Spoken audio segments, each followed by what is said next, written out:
राधे राधे दोस्तों, जय श्री कृष्ण। आप सबका स्वागत है मेरे चैनल भक्ति वाहिनी में। अगर आप मेरे चैनल को लाइक सब्सक्राइब अवश्य कीजिएगा और कमेंट में राधे राधे भी लिखिएगा। अगर आप प्यारे प्यारे कमेंट लिखेंगे तो मुझे बहुत प्रसन्नता होगी। तो मैं इस चैनल में नई नहीं हूँ, तो मैं भक्ति से जुड़ी हुई बातें बताती हूँ। तो आप अवश्य मेरी चैनल को लाइक कीजिएगा, मुझे आपके सपोर्ट की ज़रूरत है, उसके लिए धन्यवाद।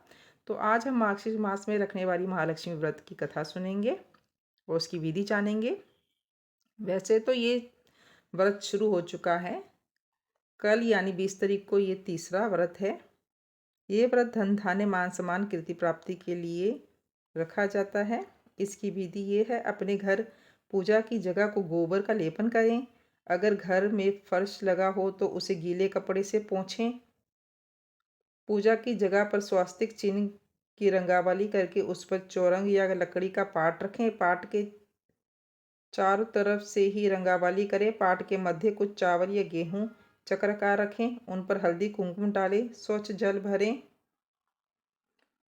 जल भरे हुए ताम्र में दुर्बा सुपारी सिक्का छोड़े। कलश के मुंह पर 5 जाति के 5 पेड़ों की टहनियाँ या 5 ताम पत्ते रखें, उन पर नारियल भी रखें। ये नारियल समाप्ति समय तक लेना है। कलश के बाहरी बाजू को हल्दी कुमकुम लगवाएं। इस प्रकार से सजाए हुए कलश को पाट पर फैलाए हुए चावल या गेहूं ₹1.25 सिक्के के रूप में रखें। समाप्ति तक यही ₹1.25 पूजा विधि के समय लेना आवश्यक है। समाप्ति के बाद यही ₹1.25 गल्ले या तिजोरी में रखें। इसके बाद जल का आचमन करें, लक्ष्मी की पंचोपकार पूजा करें, स्नान करवाएं, हल्दी कुमकुम लगाकर फूल चढ़ाएं, धूप दीप अगरबत्ती लगाकर प्रणाम करें, नैवेद्य अर्पण करें। श्री लक्ष्मी को स्नान कराते समय तस्वीर को खराब ना करें। अगर तुलसी पत्र से तस्वीर पर कुछ हल्के हल्के छींटे डालें। प्रसाद के तौर पर केले या अन्य फल रखें, साथ साथ दूध भी रखें। सामने पाठ पर बैठकर श्री लक्ष्मी व्रत कथा की कहानी पढ़ें। कथा इस प्रकार है। लक्ष्मी जी के अनेक नाम हैं। कैलाश में रहने वाली पार्वती, श्रीरंबदी की सिंधु कन्या, स्वर्ग की श्री महालक्ष्मी, भूलोक में रहने वाली लक्ष्मी, ब्रह्मलोक की सावित्री, गोलोक की राधिका, वृंदावन में रहने वाली राजेश्वरी, चंदन वन की चंद्रा, चंपक वन की विरजा, पक्ष वन की पद्मावती, मालती वन की मालती, कुंदन वन की कुंदती, केतकी वन की सुशीला, कदम वन की कदममाला, राजगृह में रहने वाली राजलक्ष्मी और घर घर की लक्ष्मी। ऐसे विविध रूप और नाम से लक्ष्मी देवी जानी जाती है। द्वापर युग में सौराष्ट्र देश में भद्रश्रवा नाम का एक राजा राज्य करता था। वह पराक्रमी था।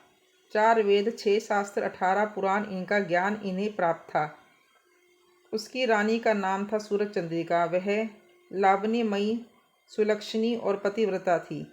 उस दंपति की 8 संतानें थीं, 7 पुत्र और 1 कन्या। कन्या का नाम था श्यामवाला। एक दिन श्री लक्ष्मी देवी के मन में आया कि राजा के राजगृह में जाकर निवास करें, जिसके कारण राजा अपने प्रजा को अधिक सुख देगा। गरीब के घर में अगर मैं रहूं तो वह सारी संपत्ति खा लेगा। इसलिए लक्ष्मी ने वृद्धा ब्राह्मण की स्त्री का रूप ले लिया। हाथ में लकड़ी का सहारा लेते हुए वह सूरज चंद्रिका रानी के महल के दरवाजे में जाकर खड़ी हो गई। उसे देखकर रानी की एक सेविका सामने आ गई। उसने उस वृद्धा स्त्री की पूछताछ की। वृद्धा स्त्री के रूप में लक्ष्मी माता कहने लगी, मेरा नाम कमला, पति का नाम भुवनेश, हम लोग द्वारका में रहते हैं। तुम्हारी रानी पूर्व जन्म में एक वैश्य की पत्नी थी। हर दिन उन दोनों पति पत्नी का झगड़ा हो जाता था। उसका पति उससे बहुत मारता पीटता था। इस हालत से वह परेशान हो गई और घर छोड़कर चली गई। वन में कुछ न खाए पिए घूमती रही। उसकी वह हालत देखकर मुझे उस पर दया आई। धन संपत्ति देने वाली श्री लक्ष्मी व्रत की कहानी मैंने उसे सुनाई। मेरे कथानुसार उसने लक्ष्मी व्रत का पालन किया। श्री लक्ष्मी देवी उससे प्रसन्न हो गई। इस कारण उसका दारिद्र्य नष्ट हो गया। संतति संपत्ति से उसका घर भर गया। आनंद हो गया। तत्पश्चात उन दोनों का निधन हो गया। लक्ष्मी व्रत करने से दोनों लक्ष्मी लोक में वैभव से रहने लगे। जितने साल उन्होंने लक्ष्मी व्रत किया उतने 1000 वर्ष उन दोनों को सुख प्राप्त हुआ। तभी तो उन्हें राजकुल में जन्म प्राप्त हुआ है। लेकिन रानी को अभी अपने व्रत का विस्मरण हो गया है। उसे स्मरण कराने के लिए मैं यहाँ आई हूँ। रानी की सेविका ने उसे अंदर ले जाकर लक्ष्मी व्रत की जानकारी पूछी। पूजा विधि की भी जानकारी ली। वृद्धा रूपधारी श्री लक्ष्मी ने उसे लक्ष्मी व्रत की जानकारी एवं महात्म्य कथन किया। उसके बाद वह रानी की दासी उस वृद्धा स्त्री का एहसान मानकर रानी को उसका संदेश देने के लिए चली गई। राज वैभव में रहने वाली रानी को अपने ऐश्वर्य का बहुत घमंड था। वह उन्मत्त हो गई। वृद्धा का संदेश सुनकर वह गुस्से में आ गई और वृद्धा ब्राह्मण स्त्री को अपमानित किया। लेकिन वह वृद्धा स्त्री साक्षात लक्ष्मी थी। ये बात रानी को मालूम नहीं थी। रानी का बर्ताव देखकर लक्ष्मी ने वहाँ रहना पसंद नहीं किया, अपने खुद के निवास में रहना ही पसंद किया। वह वहाँ से निकली। कुछ ही फासले पर उसे श्यामबाला मिली। उसे सारी जानकारी मिली। उसने उस वृद्धा स्त्री से क्षमा याचना की। तब लक्ष्मी को उस पर दया आई। उसने श्यामबाला को लक्ष्मी व्रत की जानकारी दी। वह दिन मार्गशीर्ष मास का प्रथम बृहस्पतिवार था। श्यामबाला ने भाव भक्ति से लक्ष्मी व्रत का पालन किया। इसके फलस्वरूप यह हुआ कि सिद्धेश्वर नामक राजा के मालाधर नामक पुत्र के साथ उसका विवाह संपन्न हुआ। उसे बड़ा वैभव प्राप्त हुआ। वे अपने पति के साथ राज वैभव से रहने लगी। उधर लक्ष्मी कोपयमान क्रोधित होने के कारण राजा भद्रश्रवा और रानी सूर्यचंद्रिका इनके राज्य का अंत हो गया। वैभव ऐश्वर्य का लोप हुआ और उनकी दशा बड़ी दयनीय हो गई।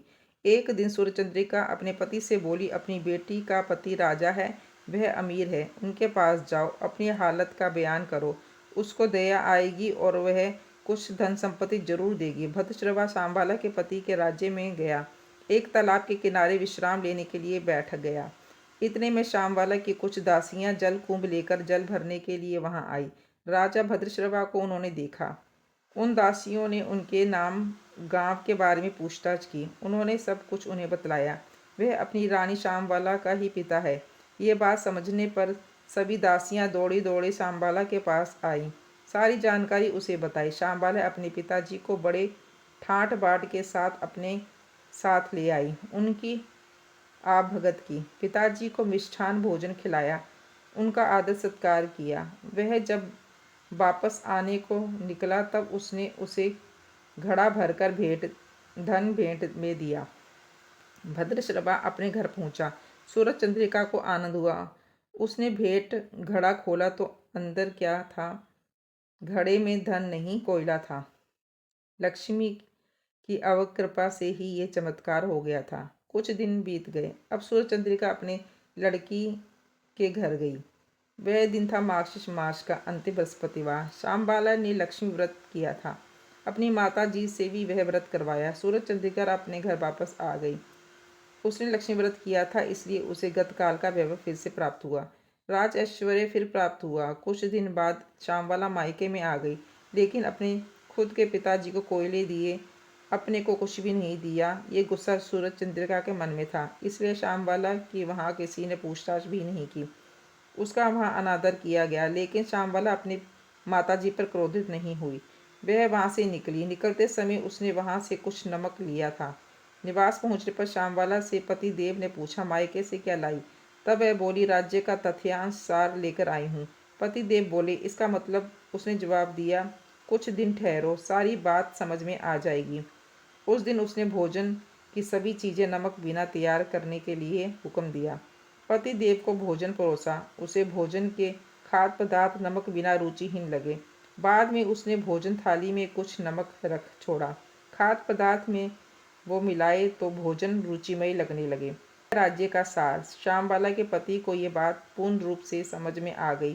संक्षेप में इस प्रकार से जो कोई श्री लक्ष्मी व्रत श्रद्धा युक्त भाव से करेगा तो उसे लक्ष्मी की कृपा प्राप्त होगी, सुख शांति का लाभ होगा, मनोकामनाएं पूर्ण होंगी।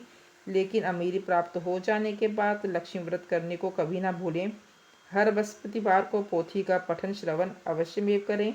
ऐसी ये श्री लक्ष्मी व्रत की कहानी, बृहस्पतिवार की कहानी सभी को सफलता प्राप्त करने वाली हो। जय माँ लक्ष्मी। अगर आपको ये कथा पसंद आए तो अवश्य सब्सक्राइब कीजिएगा। धन्यवाद।